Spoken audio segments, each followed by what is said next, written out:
वडूज शहरात चोरट्यांचा धुमाकूळ। सध्या सर्वत्र दीपावलीचा सण सुरू असून या सणाच्या पार्श्वभूमीवरच वडूज शहरात मध्यरात्री 2 वाजल्यापासून चोरट्यांचा वावर दिसून आला आहे। याबाबत पोलिसांना सांगून देखील पोलिसांकडून योग्य अशी दखल घेतली जात नसल्याचे स्थानिक रहिवाशांनी सांगितले आहे। वडूजमधील मराठी शाळा परिसर, हुतात्मा स्मारक भाग, जुनी पेठ आणि धान्य बाजार परिसरात अनेकांनी हे चोरटे प्रत्यक्ष पाहिले असून काही सीसीटीव्ही फुटेजमध्ये त्यांचा स्पष्टपणे सुगावा लागला आहे। विशेष म्हणजे एका चोरट्याच्या हातात धारदार कोयता असल्याचे नागरिकांनी सांगितले आहे।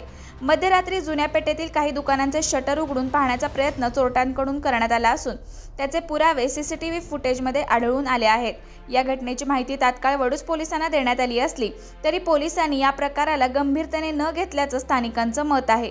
सध्या दीपावलीचा सण मोठ्या उत्साहात साजरा करण्यात येत असून या सणानिमित्त पहाटे सडा रांगोळी करणाऱ्या महिला आणि मॉर्निंग वॉकसाठी बाहेर पडणाऱ्या नागरिकांना आपले लक्ष बनवण्याच्या हेतूने काही अनोळखी इसम शहरातून असलेल्या गल्लीबोळातून फिरत असल्याची माहिती काही स्थानिक तरुणांना मिळाली। त्यानुसार तरुणांनी रात्री 2 ते 4 वाजेदरम्यान विविध भागात गस्त घालत चोरट्यांचा शोध घेण्याचा प्रयत्न केला असता चोरटे वेगवेगळ्या ठिकाणी आढळून आले। मात्र गस्त घालणाऱ्या युवकांची चाहूल लागताच त्यांना हुलकावणी देत पसार झाले। सध्या सुरू असलेल्या सणासुदीच्या काळात वडूज पोलिसांनी रात्रगस्त वाढवावी अशी मागणी नागरिकांनी केली असून देखील वडूज पोलीस सुस्त असल्याचे चित्र दिसत आहे। चोरटे सक्रिय झाल्याची सध्या चर्चा शहरभर रंगत आहे।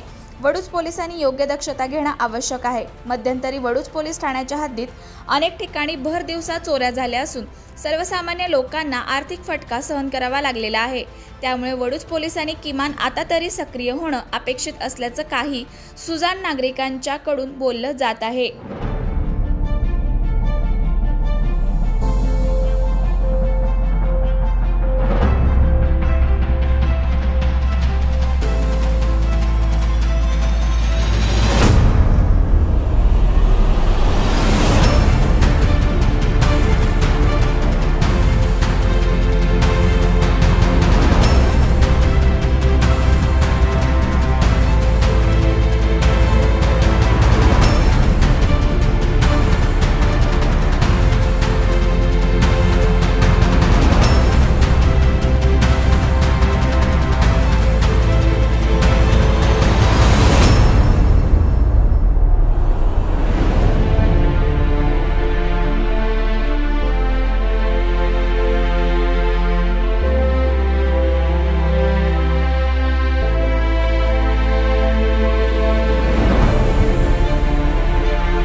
अशाच नवनवीन अपडेट्ससाठी आमच्या खबर गावाकडची या चॅनेलला सबस्क्राईब करा, आमचे व्हिडिओ लाईक करा आणि शेअर करा। धन्यवाद।